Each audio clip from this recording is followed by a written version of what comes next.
Ayokong sabihin na lahat ng Pilipino kurap o lahat na nagtatrabaho sa gobyerno kurap. Huwag sukuan yung sistema na 'di ba parang wala kasing mangyayari diyan so sumunod na lang tayo. Huwag ganoon. Bawat isa, basta may tamang preparasyon, tamang paghahanda at nasa tamang lugar ang puso, merong magagawa. Listen up, yo. Linya Linya Show. Listen up, yo. Linya Linya Show. Listen up, yo. The Linya Linya Show bumabalik every week parang yo-yo sa office, sa condo, sa FX. To the millions and millions of listeners around the world, kasama natin today, isang Pilipinang lingkod bayan, dating auditor ng Food and Agriculture Organization, World Health Organization, and International Labor Organization, dating commissioner ng Commission on Audit, dating Undersecretary General for External Oversight ng United Nations. Walang iba kundi si Ma'am Heidi Mendoza. Boom! Magandang hapon dito sa Linya Linya. Magandang hapon, Ali. And magandang hapon sa lahat ng sumusubaybay. Of course. Naku ma'am, millions and millions yan ma'am. Yung mga Gen Z at saka syempre yung mga millennials dyan. O diba, nakiki-Gen Z tayo. Diba? Oo nga, Tita Hides na lang ang tawag na lang natin. Wag ng ma'am. So, kumusta naman po Tita Hides? No? Kumain na po ba kayo? Oo, kumain na at medyo napusog ako. Pag nabusog, inaantok, ano? Yan yung mga generation namin. Okay naman, kaya lang syempre medyo ano din ako. Paano ba yung Under the weather po. Hindi naman, aligaga. Ano Aligaga. ba yung English aligaga? Kasi by tomorrow, mag-kick off na, di ba, yung election campaign. At alam mo, Ali, itong election natin, bagamat maraming expectation, yung ating campaign strategy, tinatawag nating non-traditional, di ba? So, ayan. So, syempre, pag non-traditional, maraming kumukontra or maraming nagsasabing, ba't ka tumatakbo ng ganyan ng style mo? Di ba? Yun. Medyo kinakabahan ka. Makaka-create ba tayo ng traction? Ito ba yung hinahanap na pagbabago ng ating mga Gen Z, ng ating mga millennial, at saka ng mga nagsasabing, bago naman. Basta wag lang natin papakinggan yung bago naman, pero galing sa dinastiya. Yan. Hindi na bago yan ma'am. Oo nga eh. No? Pero, Bago lang ang mukha. ma'am, ba't ganun hindi naman kayo mukhang kabado? Mukhang maaliwalas po ang dating nyo.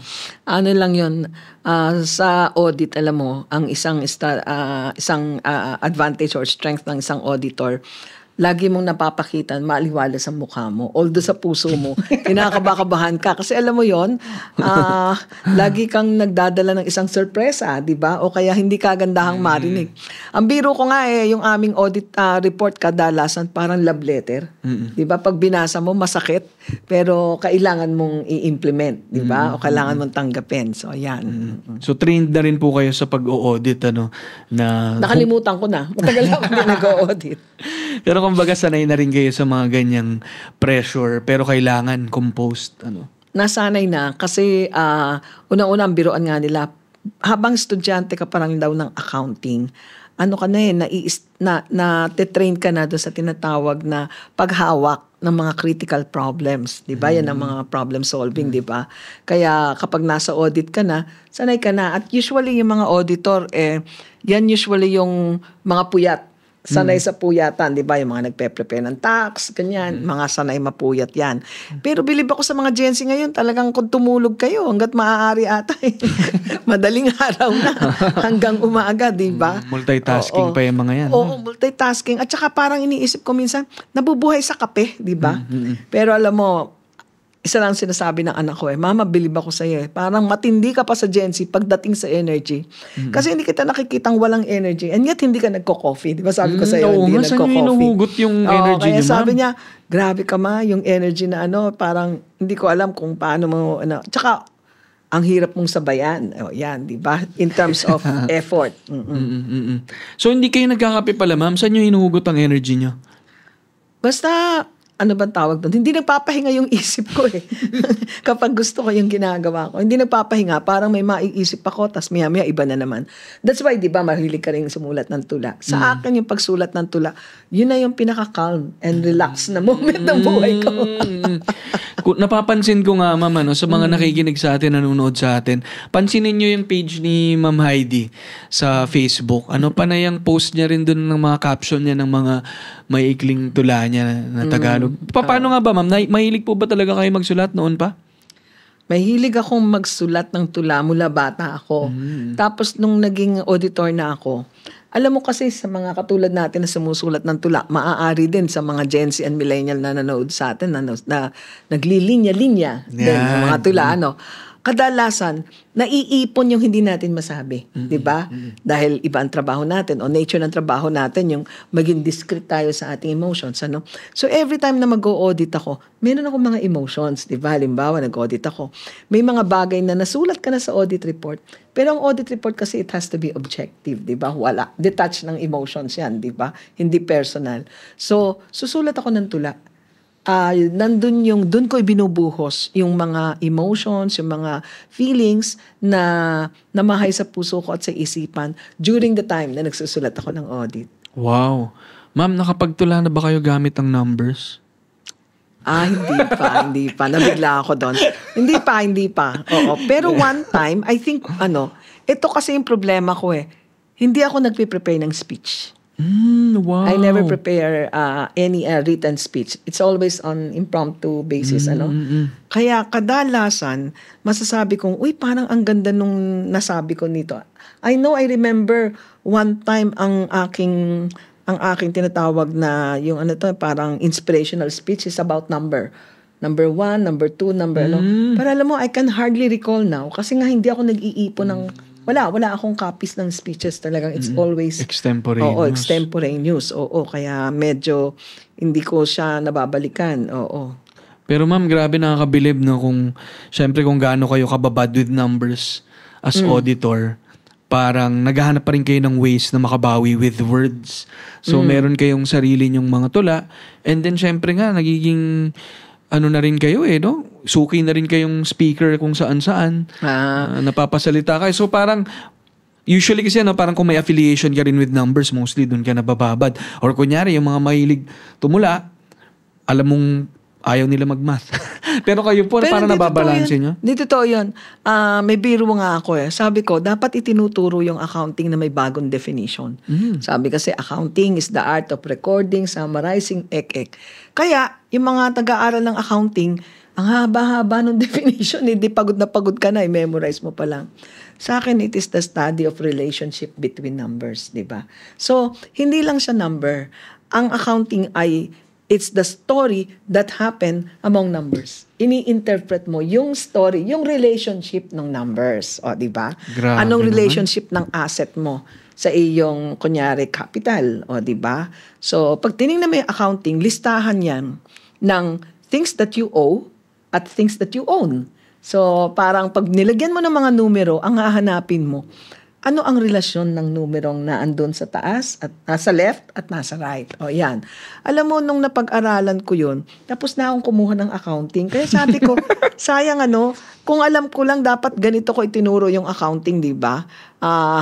Kaya lang sabi nga nung iba, nauuna yung kaba Kasi tayo, basically, generally, I would say, takot tayo sa numbers, di ba? At then, naano tayo kagad, mahirap ang math. But accounting is not about math or something, Talagang it's more on analytical, di ba? Analysis, di ba? Pero sabi ko nga, sa linya-linyang pamamaraan, ito'y pag-aaral ng relasyon ng mga numero. Ano yung binubuo nilang storya? Relasyon in such a way na kung merong willing magbigay, ay dapat may tumatanggap. At sa kanilang, kapag sila'y nagsama, hahanapin mo usually yung nasaan yung pinagbigyan. Sino yung dapat may gagalaw. Okay. So, yun yung lagi kong inaano. Ang exciting kasi sa accounting ay it's about balance, di ba? It's about balance. So, ang paghahanap ng mga missing aalamin mo lang sino ang dapat gumalaw at sino yung hindi gumalaw. So, yun lang. Usually, it's an analysis. Kung ganyan lang pala pagkaka-explain sa akin ng accounting noon, ma'am, sana pala nag-accounting na ako. Pwede palang tignan niya na sa parang kwento ng mga numero. May ginawa pa akong tula. Ito, The Accountant Lover. Di ba? Grabe. May linya-linya rin yun, di ba? Oo. So, maganda yon. So, yun lang. Siguro na andun yun sa passion. Parang ikaw, di ba? Kaya nga tuwang-tuwa ko dito sa inyong linya-linya. Kasi nadadala nyo yung puso nyo sa inyong ginagawa. Sa bagay sa audit din, ano? Sa audit, mahalaga na nandun din yung puso. Kasi kung nasa mali yung puso, baka naiibenta yung audit report. Yung audit findings ay ang salbahe. Di ba? So, dapat yung nag-audit, nasa tamang lugar ang kanyang puso, 'di ba? Para alam mo paano mo 'to hanapin, at gaano kabigat yung iyong na-discover, syempre paano mo siya i-develop into findings na merong recommendation, 'di ba? So talagang ibig sabihin ay pinag-aaralan at saka pinaghahandaan kung paano mo siya ihahain doon sa makikinig at magi-implement ng recommendations. Dahil ang aking biro, walang kwenta ang audit findings at recommendation kung hindi mo napagawa sa management na implement yung recommendation or tanggapin ang iyong audit findings, di ba? Hindi lang siya basta report. Sinulat pero, mo lang. Oo. Hindi Masabi naman lang. Oo, tapos hindi naman Hindi niya naman tananggap, ma-apply. hindi niya ginawa, hindi niya in-apply, di ba? Bitin yung yung audit findings mo. Pero yun ma'am, ako natutuwa ako na kilala niyo pala ang linya-linya. Oo. At kaya ang saya pong maikot ko kayo saglit dito sa office namin para makita niyo po yung ginagawa namin. Pero ma'am, ang ganda na sinabi niyo na iba kapag galing sa puso yung ginagawa mo. No? Pag galing sa puso yung ginagawa mo, unang-una, hindi ka napapagod. Ang biro ko nga nun ang biro sa akin sa office, ang babaeng walang pahinga, si Commissioner Mendoza. Teka ma'am, si Curacha ba yan? Di ba si Curacha yun ma'am? Ang babaeng walang Wala pahinga. ako ibig sabihin doon. Si Kume pala, tas si Kume. So, ang tawag nila dyan, ang babaeng walang pahinga. Tapos may biro pa yung executive pool. Sasabihin nila sa pamangkin ko na parang siya yung pinaka-PA. Sabihin niya, ano bang vitamins ang tinitake ng tita mo? Sabi niya, paminsan-minsan, wag mo naman bigyan. Yung tipong nakalimutan mo lang. Tapos sabi ng pamangkin ko, langya kayo, wala nga vitamins yan. Grabe, mama, no? Alam mo, naranasan kong magbiyahe na, diretso sa airport. From the Commission on Audit. 9:00 ako lumabas. Diretso ako sa airport. Lumipad ng, papuntang Korea.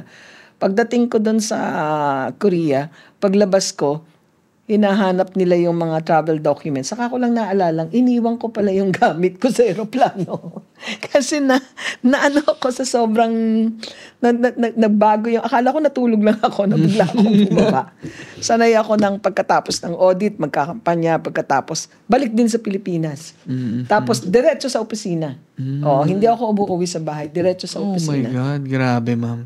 So, sige ma'am, para siguro mas maintindihan namin yung background nyo, no? Gusto kong balikan ng konti para mas makilala po namin si Tita Hides, no? Konting background check lang, ma'am, no? Saan nga po ba kayo pinanganak at saan kayo lumaki? Ay, kaya siguro mahilig ako sa linya-linya, Pinanganak ako sa ilalim ng paanan ng Bundok Banahaw. Ayan. Wow. Oo, kaya lumalaki ako bilang bata na ang nakikita mo, natatanaw mo yung bundok, yung majestic Mount Banahaw. At saka yung simbahan, anong tawag natin doon, yung susi ng Tayabas. Kasi yung shape ng simbahan, parang shape ng key. Biro nga nila yun daw yung pinakamahabang, the longest aisle in Asia, Kaya wag kayo magpapakasal doon kapag hindi kayo masyado sigurado sa boyfriend nyo, ha? Pagdating nyo doon, nakatakbo na yung groom. So ayan. With that kind of, nurturing environment, di ba? Tsaka Taal na Tagalog, Taal na Tagalog. Pero matatawa ka. Bata pa ako, isa ng pangarap ko, makapag-aral ng Ingles. Oo, yan. Bata ako. Nakakatawa kasi, tuwang-tuwa kami pag may dumarating na Amerikano. Tapos, alam mo yon, ang lalamlang laming Ingles, "Hi, Joe!" Yun lang kami. Tapos, akala ko, laging may Joe pa nagsay ng hi. Kasi, public school, diba? Tsaka hindi naman English speaking ang family. So, akala ko, pag may hi, basta laging may Joe. So, yun ang una natutunan. Natatawa ka, diba? So, yun yung mundo ko. Kapito. Sa 8 magkakapatid. Ayan. Wow. So, malaking pamilya, laki sa paanan ng Bundok Banahaw. Grabe, ma'am. Naka-hike na rin ako dyan. Talaga? Sa Mount Banahaw. And then, may time, ma'am, di ba, na sinara nila para siya, para i-rehabilitate siya. makahinga. Makahinga yung bundok. Buhay daw kasi yung bundok, ma'am. tingin ko, feel ko.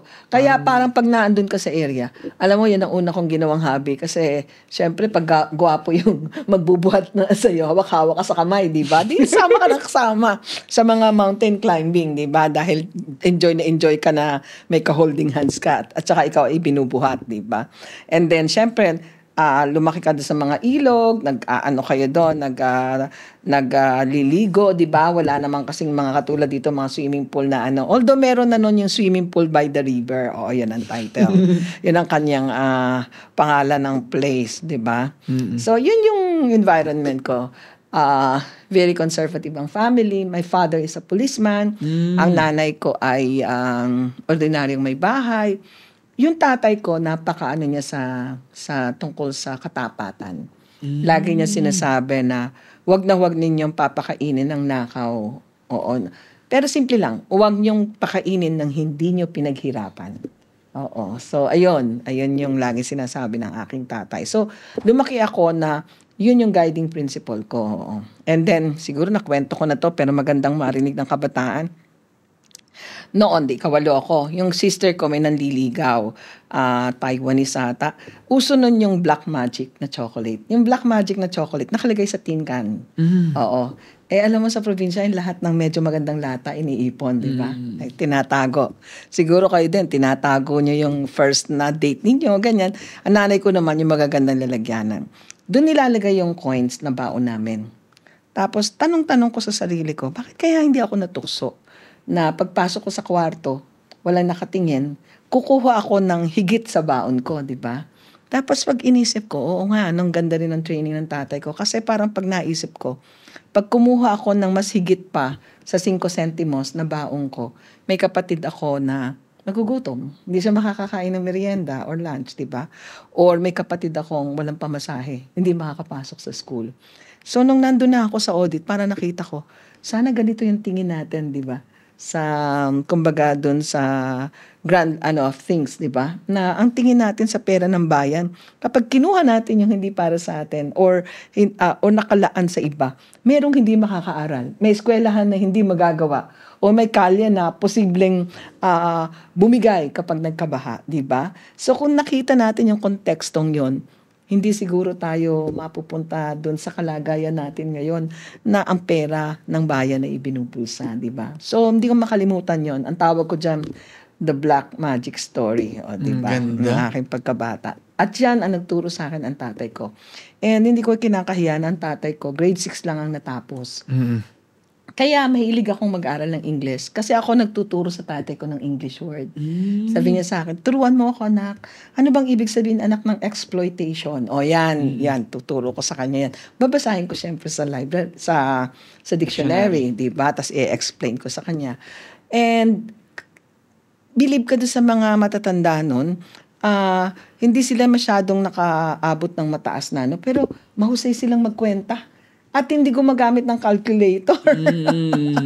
Yan ang test namin ng tatay ko. Magko-compute kami, mag-a-add, bibigay siya ng number. Tapos wala siyang papel, ang bilis-bilis niya. Di syempre, ako na ang galing-galing ng tatay ko mag-compute, di ba? Mental arithmetic yung ginagamit nila.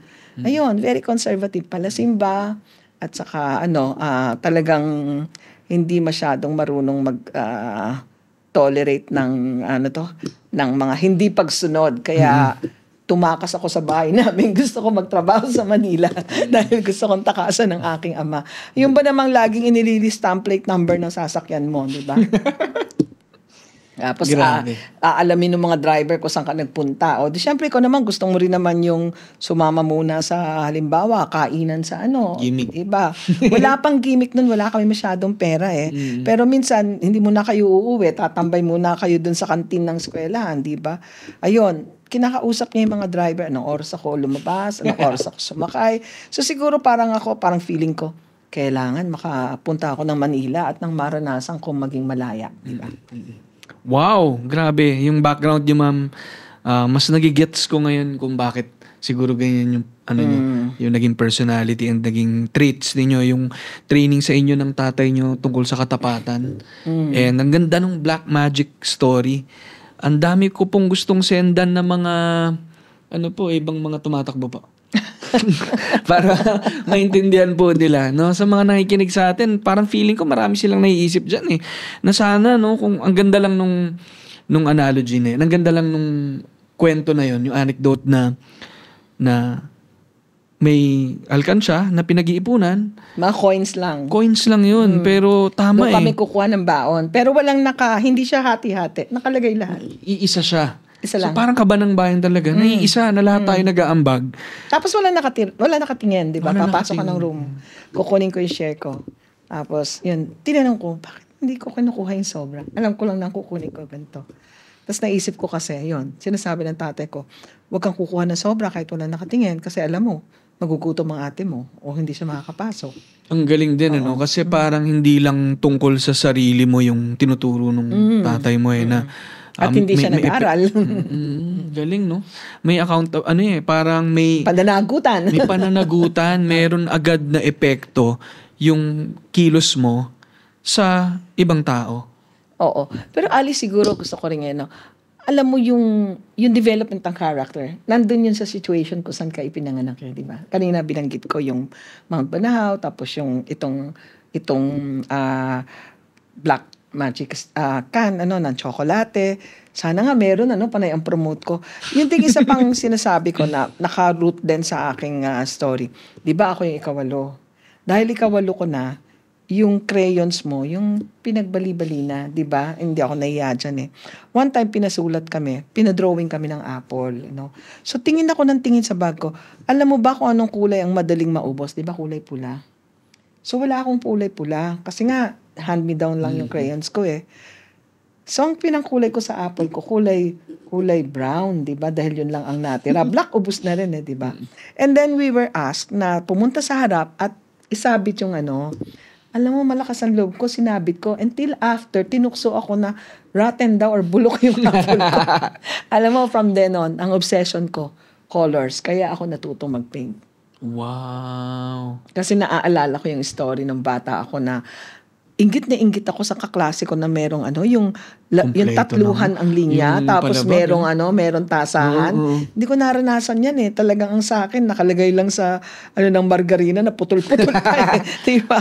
Kaya, yung mga ma'am, di ba? Yung pinipilas mo na yung yung damit ng Totoo, Crayola oo. kasi kailangan mo na magamit. wala nang ang damit. Wala na, tinanggal na. Eh, imagine ikawalo Putol-putol ka. na. Oo, kaya talagang wala nang damit. At saka, alam mo, obsessed ako dun sa yung Play-Doh.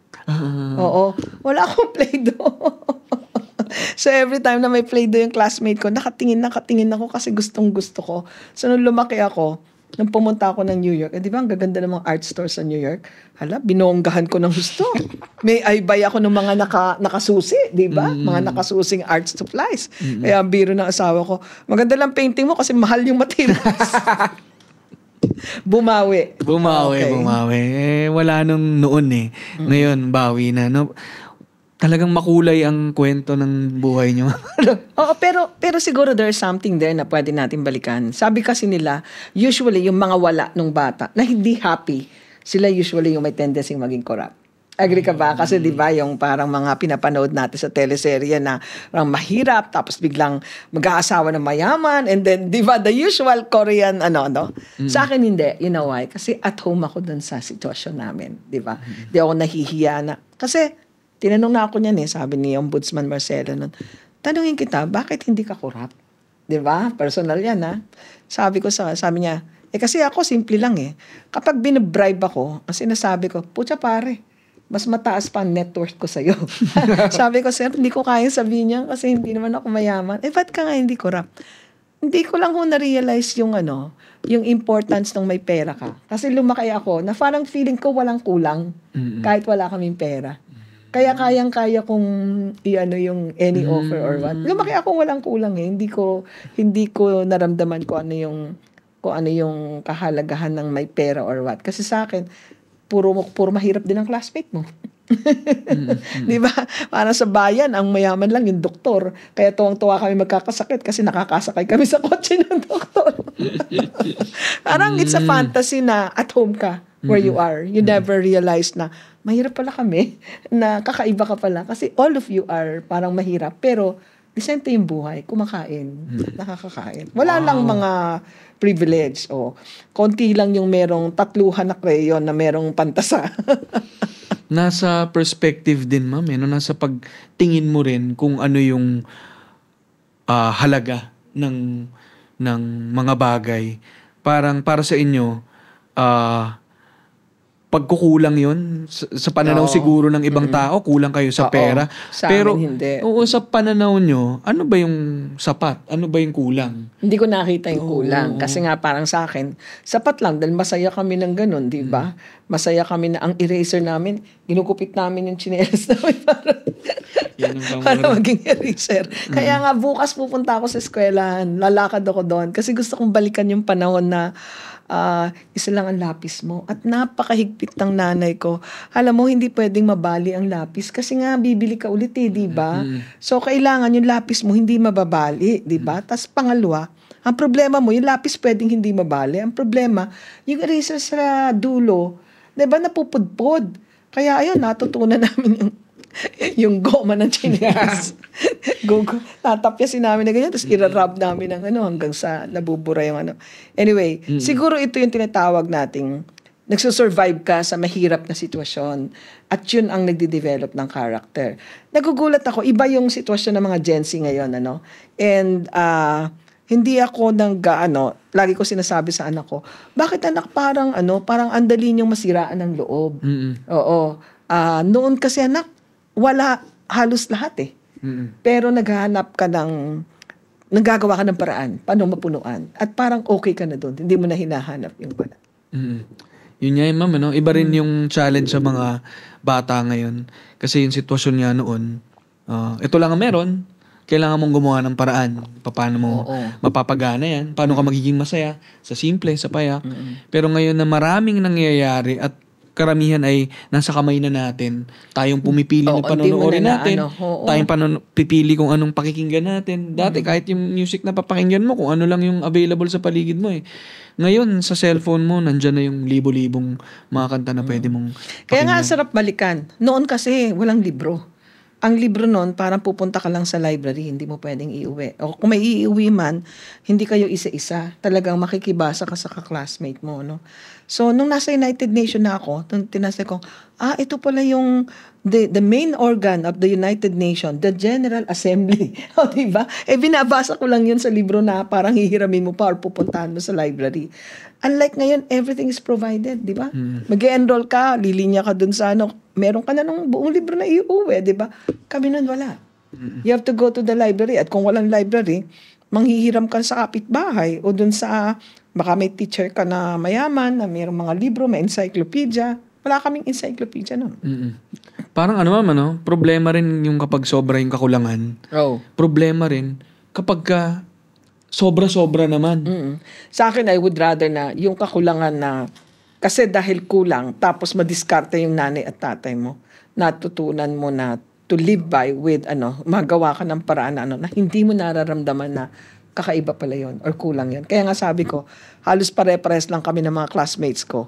So, hindi ko naramdaman na mahirap kami o hindi ko naramdaman na kulang yung aming pinag-aralan. Diba? Kung kayo ma'am, parang ang ganda ng pananaw nyo and parang naiisip lang ng mga nanonood ngayon, sana all ganyan mag-isip pagdating sa yaman, sa pera, lalo na sa mga naglilingkod bayan. Pero, ano naman sa tingin nyo ang tumatakbo sa isip nung mga korap? Bakit kaya sila kapag nabibigyan, napepresentahan ng bribe, na-offeran na ito para sa kapalit ng favors, ito yung pera, bakit naman nahihirapan silang tanggihan yun?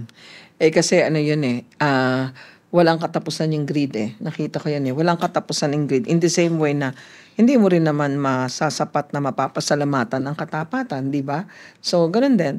Usually, kapag may kailangan, gagawa ng paraan, magnakaw or tumanggap ng lagay para magamit yun. Kapag nakita mong, oo nga, tama, na ipamigay ko na sa anak ko, nagamit namin dito, nag-enjoy sila. And then you tend to ask for more. Diba? Lalo na ngayon, diba?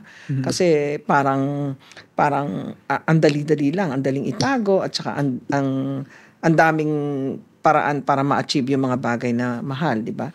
Pero I think basically it's character formation. Character formation kung mahilig ka talaga sa mga simpleng bagay or marami kang, di ba kahit naman ngayon may mga batang masaya na kahit isa lang ang laruan. Meron naman bata na hindi masaya kahit sangkaterba ang laruan, di ba?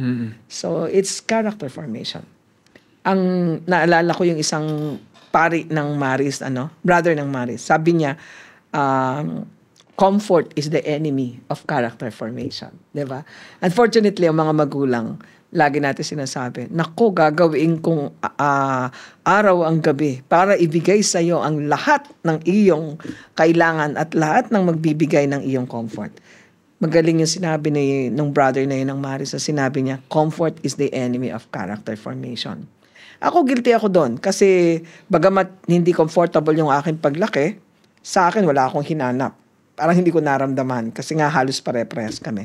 Pagdating sa anak ko, biktima ako nung gusto ko ibigay yung lahat ng kaya ko. So ayun, parang feeling ko, ba't itong mga ito ang dalas magreklamo na parang kahit anong bigay ko, kulang at kulang. Ayan, di ba?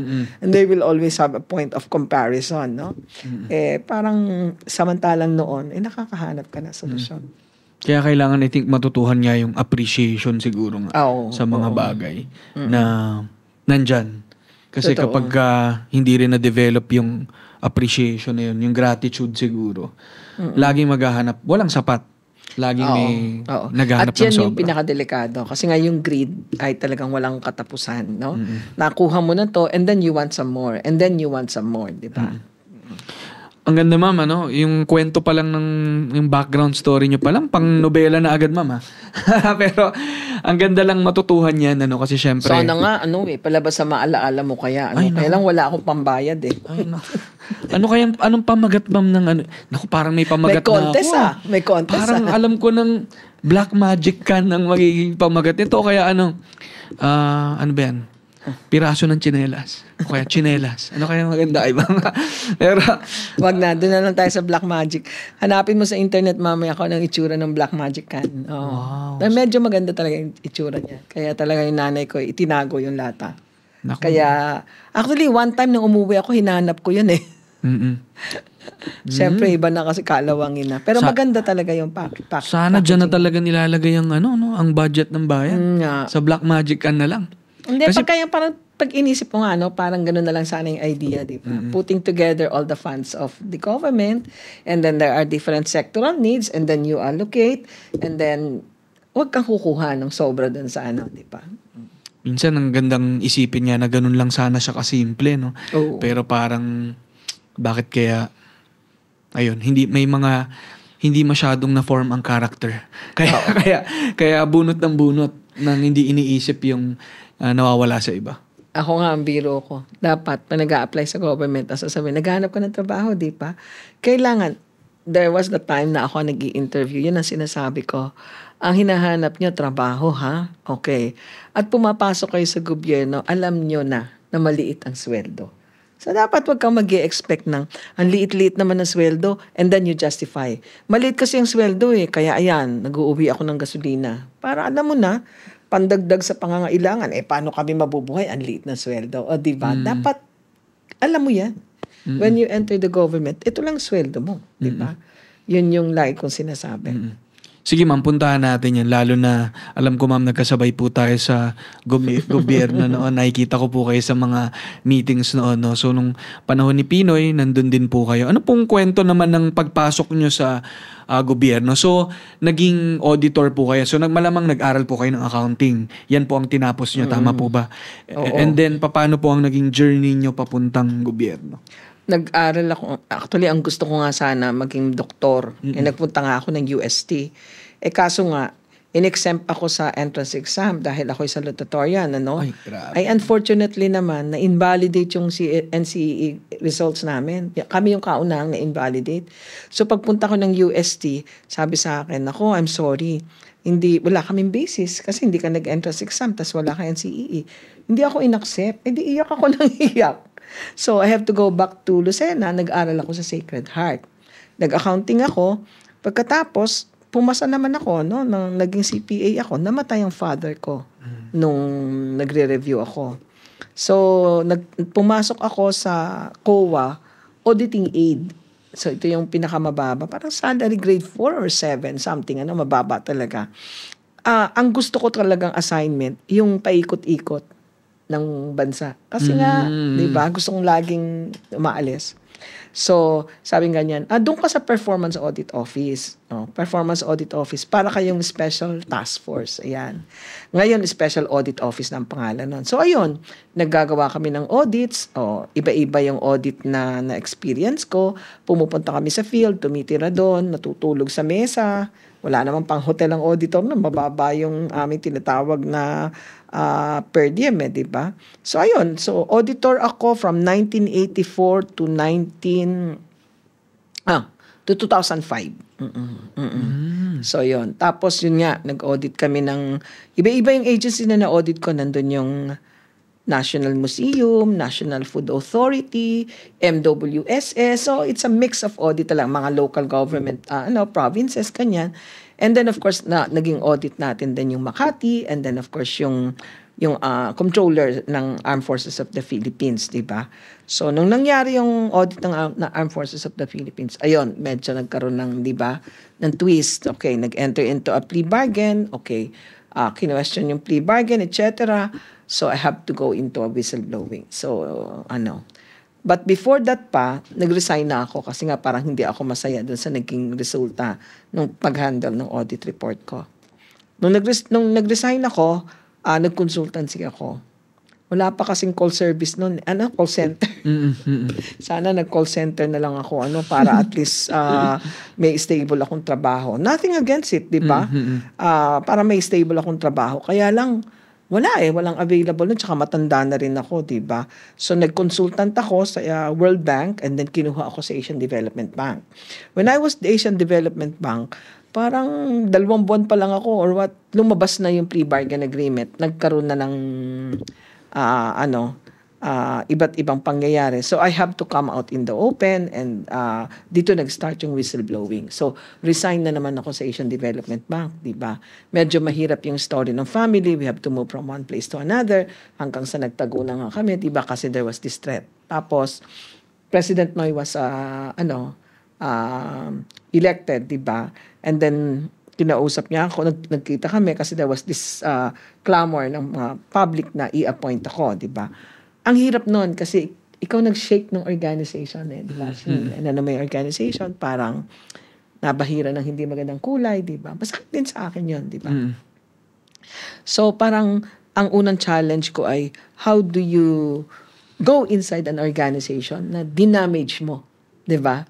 At psychologically, syempre, galit yung mga tao sa'yo, di ba? Pero alam mo, yun talaga yung Kaya sa akin, in government, everything is relational. Diba? It's about relationship. So sabi ko, kailangan mawin ko yung mga tao na kasama niyo ako Galing ako dyan Hindi natin kailangan itago kung ano ang ating kahinaan. Kailangan nating pag-usapan, harapin na ito ang kahinaan natin, itong kabulukan ng sistema natin. And then magkasama tayong mag-move forward. Medyo successful naman. Nung huli, naramdaman ko na rin na nakita nila na, serious to. Hindi naman pala gusto lang maging bida.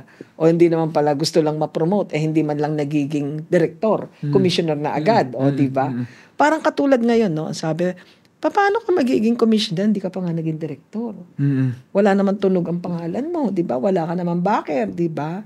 So, parang lahat hulog ng langit.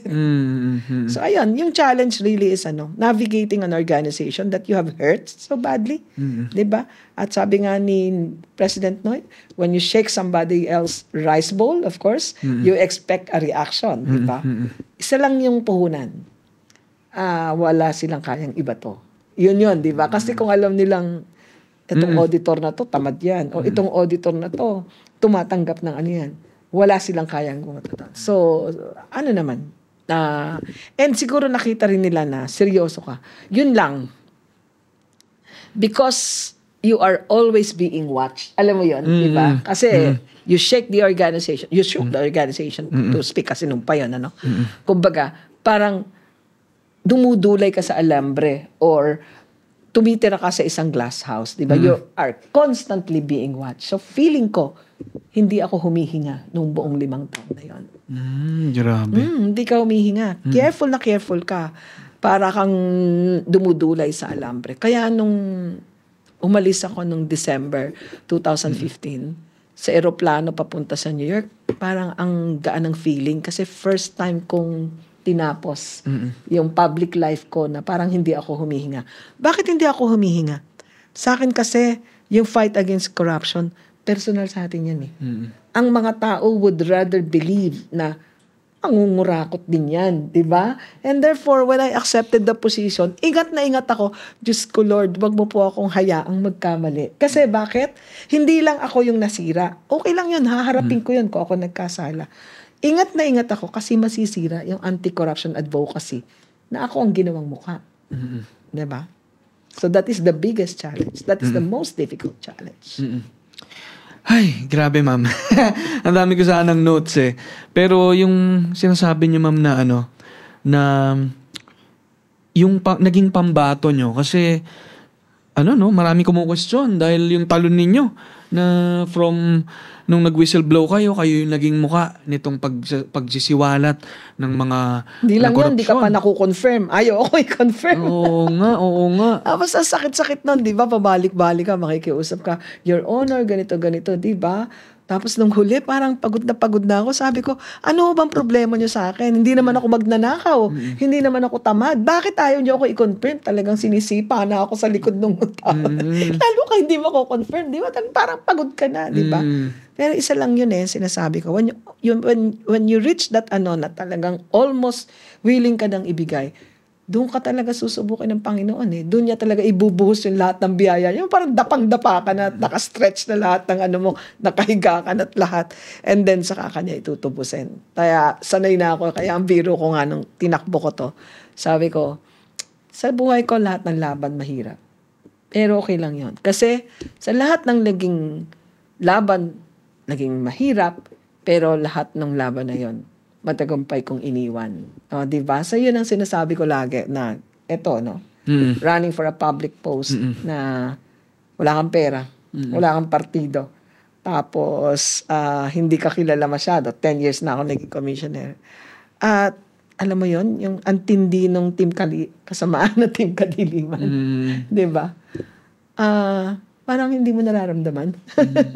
Minibiro nga ako ng anak ko. Sabi niya, hindi ka ba natakot na siraan ka? Sabi ko, yung pinakamasakit na paninira, inabot ko na nung commissioner ako. At naramdaman ko na paano ako sinave ng Panginoon. No? Paano ako, ang tawag ko doon, paano ako itinawid. Sa ang sitwasyon na para kang idinaan sa impyerno, idinaan sa mga den ng mga leon, di ba? Pero nakalabas ka na unscathed, di ba? Wala kang sugat. Unscathed. Wala kang sugat, wala kang galos, di ba? So there must be someone na nagli-lead sa'yo. So this time, ganun din ang inaano ko. Kaya nga everyone is being crazy asking, ano ba? Meron ba tayong motorcade? Meron ba tayong permit? Sabi ko, wala. Bakit? Maglalakad lang ako. Wala kang motorcade? Wala. Ano gagawin mo? Pumunta lang sa simbahan. Ilan ang kasama mo? Ako lang. Kung sino yung gustong pumunta. Sabi niya, grabe ka, ba't ka pa tumakbo? Kasi nga, ito nga yung dahilan di ba? Binabago natin yung politika Gusto mo bonggang-bongga, may motorcade, may pamigay ka, may pahagis ka, and then babawiin mo yan pagkaupo mo. So ako, wala akong babawiin. Naglakad lang ako di ba? Basta isa lang yung nasa sa loob ko, na yun lang ang matibay. When I commit myself to a fight, alam ko, it is in pursuance of His will. And when I am very confident that is in doing His will, then alam ko, lalabas ako ng buhay. Lalabas ako ng matagumpay. It doesn't mean na when I say lalabas ako matagumpay, mananalo ako sa balota. Hindi ako ganun ka-ilusyonada. What I'm saying is, I'll be able to drive the message up front. Diba? And what is the message?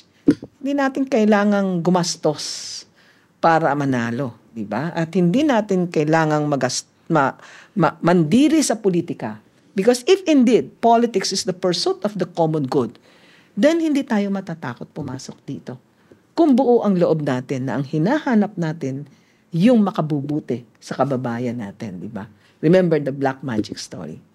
So ayan, sabi ko nga, siguro after this gusto kong sumulat ng libro. Para isulat ko yung mga iba't ibang experience ko. Kasi every time may ma-encounter akong problem, meron akong nakikitang solusyon. At ang solusyong ito, hindi ako ang gumagawa. Sometimes yung common na tao. Pero one time, back-to-back yung schedule ko, kailangan kong pick upin yung campaign materials, i-deliver dito sa grupo na to. Pagkatapos, pupunta ako sa isang session, lilipat sa Supreme Court dahil may oral defense sa PhilHealth, oral argument. Alam mo, aliw na aliw ako kasi wala akong car na dala nun at hindi naman ako nakakapag-drive na. Nagga-grab lang ako. Alam mo yung experience na hindi ka man lang nahirapang mag-book ng Grab. Hindi lang yon. Meron pang, pagdating ko dun sa Binondo, ine-expect ko mahirap mag-Grab, di ba? Biro ka may taxing dumaan sa harap ko at isinakay ako. At hindi lang yon. Nung nakaupo ako doon, nakilala pa ako. Tapos sabi niya, naku ma'am, ipaglaban mo yung PhilHealth ko. Sige, ako nang bahala sa shortcut. Hindi ba parang sinasabi mo, araw-araw na pinararamdam ng Diyos sa'yo na itong laban na ito, hindi lang ikaw, hindi ka mag-isa. Kasama natin ang bawat Pilipino. At lalo ka matatouch kapag naririnig mong mini-message ka na, ma'am, pwede ba ako mag-ambag kahit na 50-50, linggo-linggo? Di ba? Parang gusto mo sabihin, naku po, wag na, kaya pa naman. Pero you don't want to offend. Diba? So, masaya. Grabe, ma'am. Tama na to. Kung pwede nang bumoto ngayon, pero grabe ma'am, parang sana yung mga nakikinig, no? Ako habang nakikinig ako, parang nanlulumo ako or parang kinikilabutan din ako kasi ito yung mga gusto kong nating marinig sa mga gusto nating maging leader, yung ganitong klaseng background and character na meron kayo, ma'am. And siguro ang ganda lang na mapakinggan yung pinanggalingan nyo and yung background ninyo, yung pinanghuhugutan ninyo. Kasi naiintindihan namin kung bakit nyo siya ginagawa. And ako, kaya habang nakikinig, parang lumiliwanag yung paningin ko kasi sa araw-araw ngayon na nanonood tayo ng mga balita, yung mga napapakinggan nating mga interviews sa mga tumatakbo, talagang malulungkot ka maiinis ka, magagalit ka. Bakit tayo napupunta sa ganitong sitwasyon na ang choices natin ay ito na lang. Oo. And parang wala na tayong ibang magawa, kundi tanggapin na sila talaga. So, hearing it from you, ma'am, na may ibang paraan. Na yung sasabihin nyo lang na bakit ako maggagawa nitong malaking motorcade at kukuha ng malaking pondo na ipapamudmud ko sa tao na hihingin din naman sa akin pabalik. Wow, ngayon na ulit ako nakarinig siguro ng tumatakbo na ganun so, yung... bukas ko pa malalaman kung uobra. Oo nga, mama, sabihin niya sa akin. Mabay, sabihin pala ni Mama, dapat pala nag-motor kita. Pero lang. Pero mama ko, hearing kung bakit nyo siya... Meron namang mga places na sabi nila, hindi kami na mag-organize. You will just go. Okay lang yon. Pero yung sa akin, ako mag-organize, no. Kaya sabi ko, uwi ako sa Tayabas na parang gugunitain mo ang nakaraan at lalakarin mo lang, tataludturin mo lang yung mga mahahalagang places at mahahalagang lugar na parang kasama yung mga tao, walang speeches, doon sila gulat na gulat. Hindi ka ba magsasalita? Hindi pa ba kayo napagod sa number of speeches na nabigay ko, diba? Day in, day out. And besides, sabi ko, alam mo, ito nga yung kampanyang iniiwasan natin Yung mga ngako, and then yung mga tao nakikinig. Pagkatapos, after nun, wala na, diba? Dapat ikaw yung nakikinig. Ikaw yung kumukonsulta doon sa mga tao. Inaalam mo, kumusta kayo? Ano yung gusto nyo? Ano yung pwede kong gawin sa inyong kalagayan, di ba? Actually, Ali, parang ito yun Ang biro ko sa panalangin ko, Lord, alam ko na yung trabaho Pwede bang i-exempt mo ako? Sana merong makatulog na lang ako pag gising ko. O eto ka na sa Senado, ng trabaho na ako. Yes, okay. Alam ko na. Pwede yung ano yung platform, ano yung batas, ano yung structure ng office. Alam ko na lahat yan Nakasaksak na sa puso ko at isipan. Kasi yun yung suma total ng lahat ng experience ko while I was in government, right? Oo. At yung consultation mo sa mga tao, di ba? Ang problema, parang lang to kailangan ng pagdaanan yung mala-impyernong proseso ng kampanya, di ba? At ang lagi kong dinadasal, Panginoon, itawid mo ako. Itawid mo ako na buhay pa ako, na maayos pa rin yung paniniwala ko, at nandito pa rin sa puso ko yung pag-asa na kaya nating gawin ito. Diba? At ang pangako ko sa sarili ko, sa kapatid ko at sa pamilya ko, di ako iiyak, hindi ako masasaktan. Kasi sa tingin ko, mas talo ako. Talo tayo kung hindi ako lumaban. Ma'am, kami naiiyak ngayon eh. Hindi ma'am, pero grabe po. Grabe ma'am, parang wow. Ano lang eh, parang yung sinatry kong sabihin ay nakakagana. At parang hirap kasi sa mga nakikinig siguro rin ngayon, nanonood. Yun nga eh, parang ang daling masiraan ng loob dahil parang iilan na lang yung pwedeng asahan sa. Parang ang hirap ng kumapit sa pag-asa na meron pa tayong mga leaders na parating. Pero Ali, dito ko matutuwa. Yung mga volunteers ko, puro bata. At talagang nagpapasalamat ako sa mga volunteers sa Cavite, sa Batangas, sa Quezon, sa iba't ibang lugar, di ba? Meron din sa Bicol. Alam mo kung bakit? Nung nakakatuwa sila, pinapadala nila sa akin yung video, meron silang cellphone. Tapos pinapanood nila dun sa katabi nila sa jeep. Sabi niya, eto po si Heidi. Tapos ipi-play yung video, di ba? Tapos sila yung nanggawa ng mga stickers. Doon ako nag-react. Sabi ko, kasi nag-ano siya, na inipon niya yung baon niya. Nanggawa sila, bumili ng materials, nanggawa ng stickers. Sabi ko, masaya ako na ginagawa niyo yan. Pero hindi ako masaya na nagsasakripisyo kayo ng baon niyo para lang dito sa kampanya. So, yun yung hinihintay natin eh. Nandun pa rin yung tiwala ko. Buo pa rin yung tiwala ko sa mga kapwa Pilipino. Na not everyone is kita mo yung mga kabataan, di ba? So maasa ako, kaway sa mga kabataan na talagang sila yung nagdadala ng kampanya ko. Kaya nga ang biro nila, di ba? Ako daw si Queen Mami. Di ba? Oo.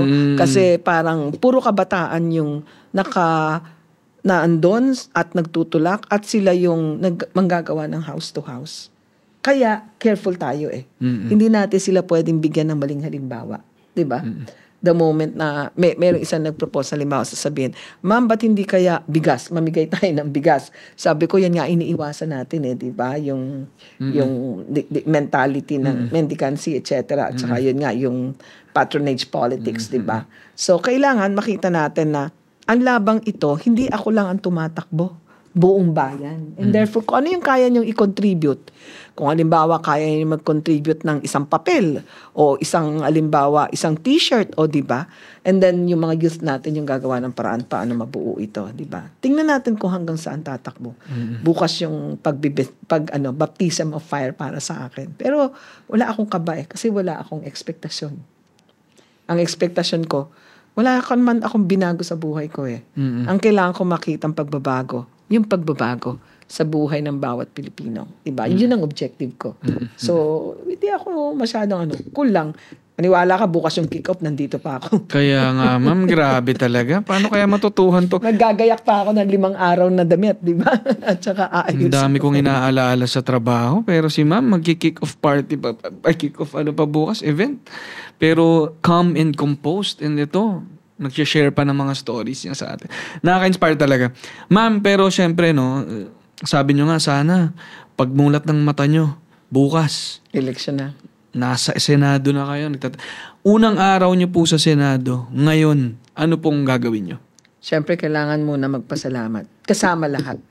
Ikutan ko yung lahat ng mga taong nakasama ko dito. No? Pero siyempre, bago yon. At siyempre, kapag work ka agad dyan eh, di ba?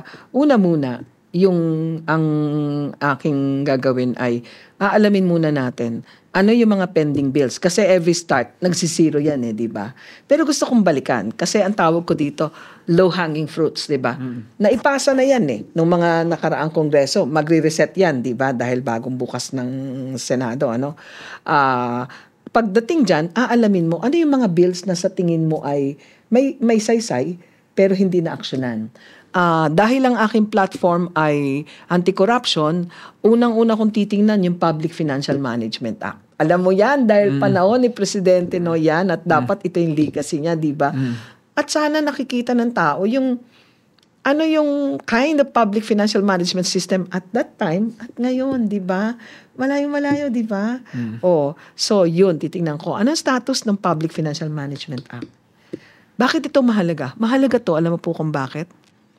Yung usapin ng budget na pinag-uusapan ngayon, may blanco, walang blanco, etc. Huwag nating tingnan yung debate nila dyan. Bayaan mo na sila, marami na sila nag-away dyan. Dapat meron tayong mga standards, di ba? Dapat meron tayong mga controls. Okay. At dapat bigyan natin ng diin kung gaano kalayo yung existing practices natin. Kasi kapag nandun tayo sa napakalayo ng existing practices natin, dun sa controls and standards, nandun tayo sa nawi-weaken yung regulatory environment, di ba?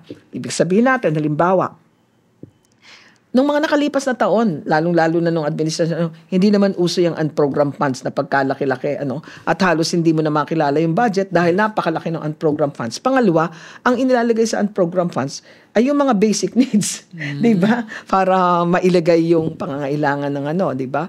So, yun ang isa kong titingnan. Pangalawa, baka meron tayong pwedeng gawin sa kasalukuyang state ng investigation ng mga kaso, sa ombudsman, ng mga audit reports, sa Commission on Audit. Meron tayong no-hanging fruit dito in the sense na maraming mga audit recommendation ang merong mga policy implication. Ang ibig sabihin, meron siyang mga posibleng i-develop into policies na kaagad makakatugon doon sa mga specific situations. Pero dahil hindi natututukan, hindi nakikita, hindi nagagamit, di ba? Kaya nanghihinayang tayo dapat meron talagang public accounts oversight committee sa Congress, di ba? Na tumitingin itong mga ito. Ano mga sinasabi ng audit reports ng COA, di ba? At alin dito yung pwede ng aksyonan, di ba? Talin dito yung nangangailangan ng panibagong batas, di ba? Pangatlo, at ito yung pangako ko, kailangan maggawa ako ng parang tinatawag nating youth summit. Yung youth summit na yon kasi naniniwala ako na yung generation daw ngayon, may tawag sila doon, yung wounded generation. Ito yung wounded generation kasi ito yung generation na usually lumaki sila na ang parents nila nasa abroad, naghahanap buhay. Lumaki sila in a very free world na may digital na everything is open, etc. So, and then mataas yung ng mental health, nagkakaroon ng stress, etc. Okay. So, tingin ko, kailangan natin ng consultation, yung listening ba? Para makita natin, nasan yung sugat ng mga kabataan. At itong sugat na ito rin ang ugat minsan na nagiging suliranin ng pamahalaan. Diba? So yun, constant interaction with the youth. And pang-apat, alam mo masaya yon. Malayo ako, bahay ko sa Senate, Maganda siguro yung on my way to the Senate, wala ka pa namang parang oras na andyan ka na kaagad, diba? Baka pwedeng dumalaw ako doon sa mga critical offices ng gobyerno na pwede kong daanan. Alam mo kung bakit? Mahalaga yung nararamdaman ng mga public servant na bagahagi sila ng iyong mandato, di ba? Kasi hindi ako naniniwalang ang consultation sa government tuwing budget hearing lang. Dapat nakikita mo yung needs ng mga government agencies, ng mga tao sa government agencies, hindi lamang sa pamamagitan ng agency heads. Diba? Or sa pamamagitan ng ng mga department heads, kailangan napapakinggan mo yung naandun sa baba, diba? Ang pinakamalaking suliranin din ng ating manggagawa ngayon, yung health, pataas ng pataas yung magkasakit. Karamihan sa gobyerno, lalo na ang auditor, nagkakasakit ng cancer kasi exposed sa lahat-lahat ng stress at saka sa hindi kagandahang environment. So, dapat may tumitingin aside from PhilHealth. Tingnan natin yung yung under the provisions ng universal health. Paano pa natin ito mai-improve para siguradong medyo tataas ang coverage ng health insurance ng ating mga empleyado, di ba? O, yung mental health, di ba? Hindi natin nire-recognize yan. Sa Amerika, meron tinatawag na pwede kang mag-retire just because you are, naapektuhan yung mental health mo or something, di ba? So, maraming bagay. In other words, nakaset na sa isipan ko kung ano yung gagawin ko. It's more on consultation, etc. But at the same time, ang sabi ko nga, meron na ako mga baon na legislative bills na pwede kong tutukan or i-follow up. Katulad nga ng Public Financial Management Act, yung Procurement Act, ipinasa na ang implementing rules and regulations. Gusto kong tingnan, gaano to kalayo dun sa luma at totoo bang sinasagot nito yung mga lapses na vulnerabilities ng existing procurement system before? And remember, auditors tayo, alam natin kung nasaan yung mga tinatawag nating weak points. Baka pwede nating tingnan ito at mas ma-improve pa, di ba? And then of course yung pagpapalakas ng tinatawag nating integrity institutions, ano? Yung pagkakaroon ng common database. Biro ka pang mag-iimbestiga, magsasabina ka pa para kunin yung listahan ng kotse sa LTO, listahan ng lupa sa ano. Bakit hindi na lang tayo magsabi na, okay, ombudsman, COA, CSC, whatever, buo kayo, o interagency committee. Ito yung common database nyo. Meron tayong access. Pero syempre may limitations ka at meron kang need to know basis, di ba? Di ba, ang dali-dali lang, ang simple lang isipin. Ba't hindi ginagawa? Ba't walang gumagawa? Di ba? Yun. Of course, with due recognition do sa independence ng existing institutions. And of course, do not forget a critical review of the budget. Yan ang kauna-unahan. At alam niyo naman, wala nang tayong gagawing paghahanda. Kasi alam ko na yung proseso, marunong akong bumasa ng financial statement, so meron tayong tinatawag na internal and external agenda. Internal agenda, upo, pag-aralan natin yung budget, di ba? External agenda, consultation. Kausapin yung youth, kausapin yung mga ahensya na dadaanan natin, kausapin yung mga senior citizen, kausapin yung mga tinatawag nating LGBTQ++, di ba? Paano natin mapapanatili na lahat ng pangangailangan nababalanse at natutugunan ng gobyerno. Of course, this is very ideal, but as I have said, merong pwedeng pagsimulan. Ma'am, pwede po bang ipacheck sa inyo yung financial statement ng linya-linya? Oo, pwede. Tsaka yung budget management nung parating na kasal ko po.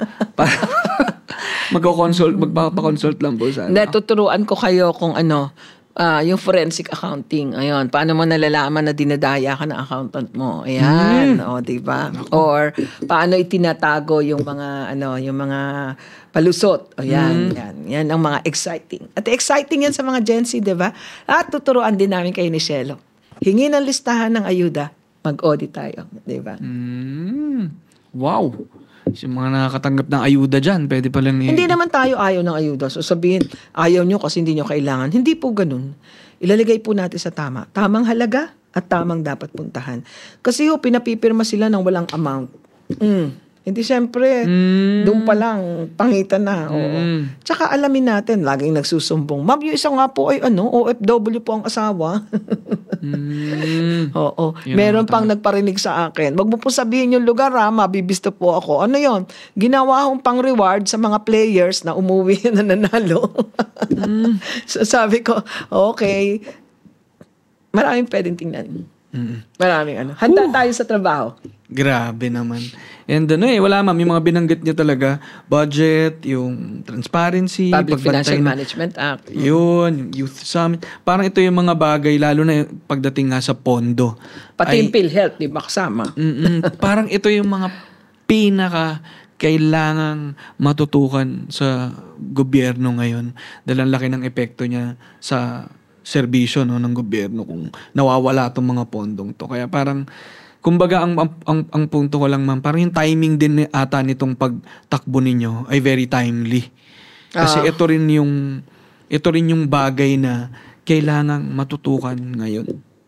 Oo, totoo. At saka yun nga siguro kaya hindi ako nagwo-worry ng husto. Ano na nasa isip ko? Pag kinakausap ko yung mga tao, you may not like me, di ba? I'm confident that not all of you may like me. But confident ako, may mamimiss kayo pag hindi ako ang nanalo. Talaga. Nag-cheer yung mga nanalo. Walang kasinungalingan yan. Hindi yabang yan. Mamimiss nyo talaga pag hindi ako nanalo. Kaya, tulungan niyo ako manalo kahit wala akong pera. Ang ganda. Diba, ako ang refreshing lang makarinig na ang tanging bit-bit ng kumakandidato ay bit niyang character, yung katapatan, at yung willpower niya na makatulong. Dahil nakita niya kung ano yung mga kailangan gawin and naranasan niya sa track record niya sa yung mga nakalap niyang experience at skill sa gobyerno na alam niyang magagamit sa mga dapat ayusin sa gobyerno ngayon. Kasi galing ako sa babae. Di ba? Hindi ako yung tipong in-appoint lang na secretary ng DepEd. Hindi ganun Galing ako sa baba, auditing aid, and then nag-rose ka through ranks, di ba? Parang ano ka na promote and ganyan, na appoint. So alam mo yung kultura, bahagi ka ng sistema, di ba? Bahagi ka ng sistema. Alam mo kung paano mo siya paggalawin. Alam mo kung paano mo siya palakasin. Alam mo kung ano yung kahinaan. Alam mo to hindi nabibili yan eh. Kaya lagi ko sinasabi, pag tinatanong ako, bakit ikaw? Meron akong experience eh, na galing ako sa pinakababa hanggang sa pinakataas, diba? Although this is the first time na papasok ako sa legislature, pero alam ko naman yung nature ng work doon. At lagi naman kami may interaction in terms of budget hearing, in terms of legislative inquiry, diba? So, Mahalaga pala ang karanasan sa pagtakbo sa Senado. parang pag-ibig lang. Mahalaga pala yan, ma'am. Ba't parang lately, parang hindi na yan masyado na-consider ngayon na requirement sa mga pagtakbo? Oo nga eh, kasi ang ano daw, basta character. Oo. Diba? Sabi na. Iba yung character na ibig sabihin natin, ma'am, sa inyo po, yung karakter eh. Yung iba naman, mga character na ano eh, parang, paano Pero lang alam eh. mo, nainggit ako sa kanila, alam mo, kung bakit. Mm. Alam mo yung hirap na hirap kang lahat na lang pinupuntahan mo para magpa-interview, magpa-guest sa TV, di ba? Tapos sila hindi nag-a-appear, pero habang ini-interview ka, ang commercial nila, yung promotion nila, ang sakit-sakit sa puso ko, di ba? Parang gusto ko utang na loob. Nandito ako, nagpapakadalubhasa sa mga pag-iisip ko anong gagawin ko. Sumasagot sa debate, nagbibigay ng ganitong punto de vista, tapos we post for a commercial. Yung kanilang campaign di ba? May kakakita ko lang, sumasayaw-sayaw na naman eh. Ay, marunong din tayo sumayaw. Oo nga, kala nyo kayo lang. No? Oo. Mamaya papasayawin natin siya. Pero ma'am, syempre, alam namin, credible kayo, handa kayo. And syempre, yung yung kapangyarihan din ng mga nanonood, nakikinig ngayon na bumoto, no, na nandyan yan. Pero ma'am, sa mga nanonood din ng mga kabataan, ano po yung mapapayo nyo sa kanila na pwede nilang magawa para mabantayan ng maigi yung pondo ng bayan? Ayan. Gaya nung sinabi ko kahapon doon sa meeting and consultation ko with the youth, marami na akong ginagawang consultation. Sabi ko, make sure that you know the process and system, the ins and outs of government. Kasi hindi mo pwedeng bantayan, hindi mo kilala. Binabantayan mo boyfriend mo. Dapat naman alam mo yung boyfriend mo, ano ang kanyang ano ang prefer niya puntahan. Ayan. Saan siya pumupunta? Syempre, alam mo na kung saan pumupunta. Saan siya dumadaan? Diba? Yan. And then, kailangan alam mo yung routine niya. Ito ang pagkising niya sa umaga, itong gagawin niya, diba? Ganun din sa gobyerno. Alam niyo po kung bakit. A part of empowering the youth is really understanding the government that you are a part of, diba? You can only be empowered to the extent that you become part of it. And antindi mo, alam mo, yung bawat proseso at galaw. Kung hindi mo magawa yun, may hirapan ka bantay. Na-touch nga ako at dito gusto kong bigyan ng credit yung ginagawa ni na Denver. Nagpupunta sila sa barangay, may mga hinahanap sila, di ba? Hindi daw sila pinapansin. Sabi ko, you know why? You don't sound credible. You made yourself parang not so credible. Bakit? Hinahanap mo na kaagad yung wala eh. Sabi ko, konti mo ng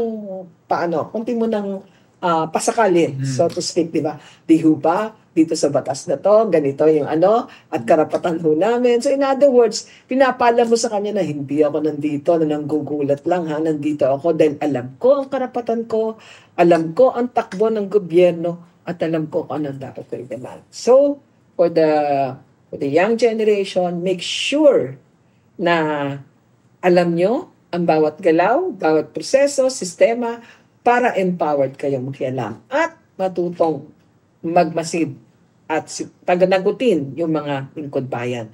And I always have special for the members of the Sangguniang Kabataan, di ba, yung mga Sangguniang Kabataan. Kasi sabi ko, nakakalungkot. Nung nasa COA ako, of course matagal na yan, medyo halos magte 10 years na wala ako nakikita ko na yung kabataan, sila yung nagmamana ng mga kalokohan or ng mga ills ng system, di ba? So sabi ko, kailangan magkaroon tayo ng special sa kanila na maramdaman nilang hindi lang kami dapat sumusunod sa yapak. Kailangan, inaalam namin, alin yung yapak na magdadala sa amin sa kapahamakan at alin yung yapak na magdadala sa amin sa maliwanag na kinabukasan. Hay, mga nakikinig ng SK dyan. Si ano pala, si Chanel ang ating video Oo. editor. Ay, isang SK. Pero, ang gandang mensahe sa mga kabataan, na syempre, in-encourage naman natin mga bata na mag-participate sa paggogobyerno. Pero, tama yung sinabi ni Ma'am Heidi, hindi lang para ulitin kung ano yung ginawa na ng iba. Pero, pag tanaw, kung ano yung dapat na tahakin. Oo. Anong steps or anong anong steps, oo. path. Oo. Pero bilib ako sa kabataan ngayon, ang dami nilang alam, ang daming mataas yung level ng energy and creativity. Ang sinasabi ko lang, kailangan pagdating sa gobyerno, malinaw din, ano-ano yung programa tutugon sa inyong pangangailangan. Huwag naman yung laging team building.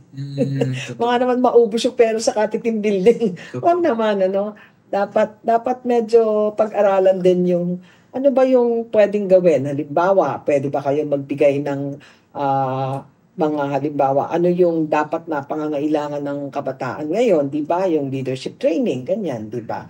Natotohanan. Or understanding the barangay manual, financial manual, di ba? Marami. Or protecting the environment, di ba? Yon.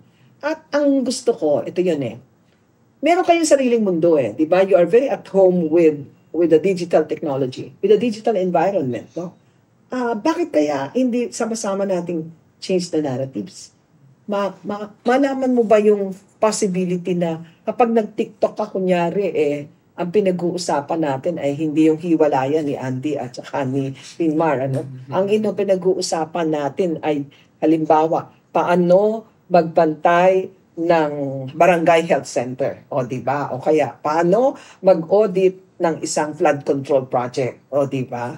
O kaya naman ay, paano maglinis ng mga dagat or mga sewage system, ganyan, di ba? In other words, medyo babaguhin yung narrative na makaka-create, maglalagay ng interest doon sa mundo kung saan kayo naandun. Tita Hides, sa kabila ng mga kaguluhang nangyayari sa bansa natin ngayon, ano po ang nagbibigay sa inyo ng lakas ng loob para lumaban? Ang nagbibigay sa akin ng lakas ng loob para lumaban, yung maliliit na pag-asa na nakikita ko sa mga ordinaryong mamamayan.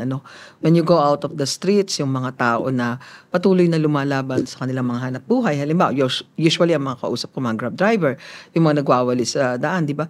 Parati silang puno ng pag-asa Kaya parang nakaka-guilty, di ba? Parang sasabihin mo, itong nagwawalis ng kalsada, lagi siyang may hope na, naku ma'am, malapit nang matapos ang aking anak. Di ba? Tapos ikaw, ang dami mo na nga. Meron, ikaw yung mawawala ng hope, di ba? So sa akin, hanggang mayroong patuloy na lumalaban, may pag-asa. Wow. Sige ma'am, At ano po sa tingin niyo yung mga dapat matutuhan ng Pilipinas mula sa isang Heidi Mendoza? Napakasimple na, baka sumakit ang ulo nila. Anong dapat matutunan? Yung pagpapahalaga ng katangian natin bilang Pilipino. Ayokong sabihin na lahat ng Pilipino kurap o lahat na nagtatrabaho sa gobyerno kurap. Tumatanggi ako dyan, lumalaban ako dyan. So yun. Huwag nating lahatin, huwag nating gawing magnanakaw lahat sa pamahalaan. At huwag sukuan yung sistema. Di ba parang wala kasing mangyayari dyan, so sumunod na lang tayo. O kaya, wala naman akong magagawa kaya sumusunod na lang ako. Huwag ganun. Bawat isa, basta may tamang preparasyon, tamang paghahanda, at nasa tamang lugar ang puso, merong magagawa. Ang ganda nun, Ang ganda message yun, ma'am, kasi nga, hindi maiwasan ng mga ibang Pilipino ngayon na masiraan ng loob. At saka, bulok na yung sistema, wala rin namang ibang magagawa. Pero kapag kasi rin agad natin yung pagkakataon na merong magawa, wala na talagang mangyayari. Lagi nga ako nasasabihan, nako, ilusyonada ka, hindi ka mananalo. Di ba? Pero alam mo, sorry naman, pero hindi ako nasasaktan pag sinasabihan yan. Kasi sa akin, ano ngayon, kung di ako manalo, wala namang mababago sa buhay ko. Sa buhay mo meron. Di ba? Yun yun. At saka yung pag-iilusyon, hindi masamang mag-ilusyon ng mas magandang Pilipinas. 'Di ba? Kung hindi tayo magsisimulang mag-imagine nun, tatanggapin na lang natin kung anong mangyayari dito. Kaya nga parang gusto mo rin na napapag-usapan yung experience. Kasi, di ba yung kanina nabanggit ko, on the basis of what I have experienced, nakita ko, mahirap yung laban na mga laban na pinili ko, pero nakalusot. nakalabas ng wala naman masyadong galos, di ba? Siyempre may konting kiskisan, may konting pero awa ng Diyos, buo pa rin yung pananampalataya, buo pa rin yung kalooban, buo pa rin yung pag-asa, at buong buo ang pagmamahal sa bayan. Grabe. Ma'am Heidi, Sabi nga tita di ba? Tita Hides. Sorry, nahirapan akong hindi imam si ma'am niya. Parang naaalala ko yung mga panahon na nasa gobyerno pa tayo. Pag nag-Tita Hides ako dun, ma'am, baka pagalitan ako. Pero, kung isa sa t-shirt ang buhay mo, Tita Hides, ano ang nakasulat at bakit? Ay, naku, mahirap yan. Teka, magpo-post muna ako. I-cut muna natin. Parte yan, ma'am, parte yan. Anong iti-t-shirt? Okay. Okay, sige. Sige, alam ko na. Lumaban ako at parating panalo. Boom! Lumaban ako at laging panalo. At ang ganda, gusto ko ma'am talaga sa usap natin kung paano yung perspective nyo sa mga bagay eh. Kasi ang daling tignan yung mga bagay na, kunyari, simula pa lang ng kwento nyo na kahit na galing kayo sa payak na simulain, ang tingin ninyo ay wala namang kulang. Oo. 'Di ba? And even ngayon na nare-relate ko siya sa marami nagsasabi sa inyo, tatakbo kayo ng Senado. Pero Walang pera. Walang pera. At saka nakita nyo naman, ito yung mga nasa top sa surveys, ganyan. Pero nasa sa perspective nyo rin kung ano ba yung panalo rin sa talo eh. 'Di ba? Nakakatawa pa. Nakakatawa pa, 'di ba? And ayun ako lang ang sarap sa pakiramdam makausap kayo Tita Hides kasi again, ang daming reason para masiraan ang loob sa mga nangyayari sa gobyerno ngayon, sa paligid natin. Pero nakakalakas ng loob na marinig po kayo, na marinig yung kwento ninyo at kung saan din nanggagaling yung lakas ng loob ninyo na lumaban pa rin. And sa tingin ko, malaking bagay po yung kandidatura nyo na to para patuloy din na may makita yung mga Pilipino na sabi nyo nga, wag naman natin nilalahat even yung yung mga nagsumusubok sumabak sa politika. Ang dali rin naman sabihin na lahat naman sila corrupt, o lahat naman sila babawi kapag sila na yung nasa pwesto. No, so mahalaga po pakiramdam ko na may tumakbo pa ring mga nasa tama ang lugar ng puso at yung pinanggagalingan para rin to represent niya yung the good side na meron pa rin tayong pwedeng asahan. And kaya ang ganda rin ma'am na hindi ang take away ko rin sa inyo ma'am kayo dumaan kayo sa karanasan ninyo sa gobyerno, built kayo for this role, pero at the same time ganun din na parang hindi nyo inaasa sa sarili nyo lang yung continuity ng drive ninyo na magkaroon ng better government dahil sa tiwala nyo naman sa youth. Sa Pilipino. Sa Pilipino in general. Sa mga kapwa nyo taga-gobyerno na sigurado ako may mga balita tayo nakikitang mga hindi mabuti pero meron ding mga katulad po ninyo na nagtatrabaho ng tapat dyan at saka sana nga yun ma-empower din sila to continue fighting the good fight, continue serving well and sa mga kabataan din naman na yung katulad po ninyo na hindi lang basta pinapangaralan yung mga bata pero kayo mismo binibigyan nyo sila ng pagkakataon na mapakinggan, At dahil alam nyo naman na sila rin yung susunod na mga maglilid sa bansa, So, ma'am, grabe, isang karangalan po itong makakwentuhan ko kayo dito. Ma'am, ay, kakamayan ko kayo, ma'am, at nandito. Buti na lang, katabi na. Ma'am.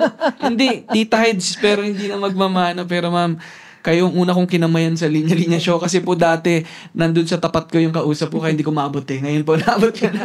Pero ma'am, mula sa amin sa Linya-Linya, sa mga nakikinig, masayang-masaya po ako na mapakinggan yung kwento ninyo, yung mga pinanggalingan ninyo at saka yung mga plano rin ninyo at nakikita nyo na pwede pang gawin sa bansa natin.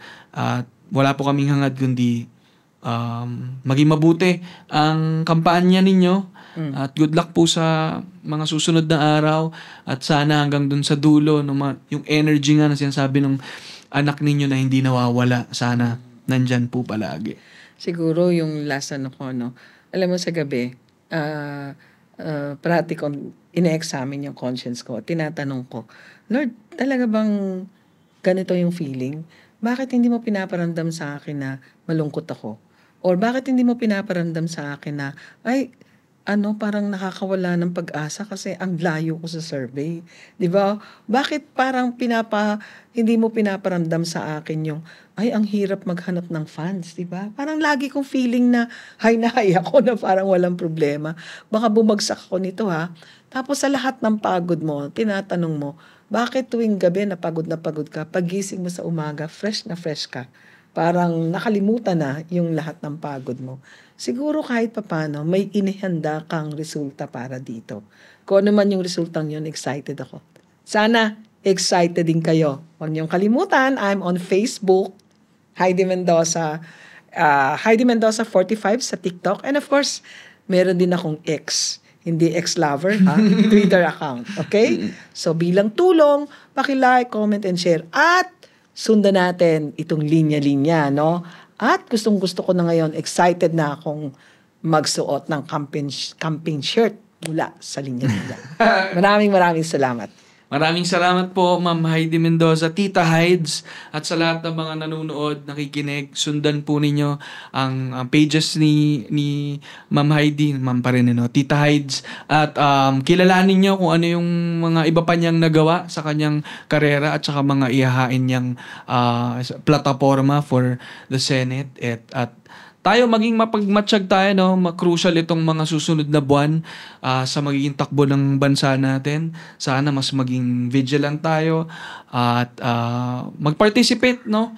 Marami tayong magagawa at hindi tayo nandito para manood lang, mainis lang, mawalan ng loob, pero may pagkakataon tayong makiisa at sana magampanan natin yung mga parte natin. At ayun, no? At maraming salamat sa nakikinig, no? Like, subscribe, follow sa Linya Linya Show, sa Linya Linya. Magkikita pa tayo, Ma'am Heidi, at saka sa mga tao, sana lumabas tayong lahat para ikampanya yung mga taong nararapat para sa gobyerno natin. At gusto ko lang sabihin yung linya ko laging panapos, no? Mahalaga ang bawat hakbang, lakad lang, mahanap mo rin ang linya mo. Yes! Salamat. Salamat! Thank you!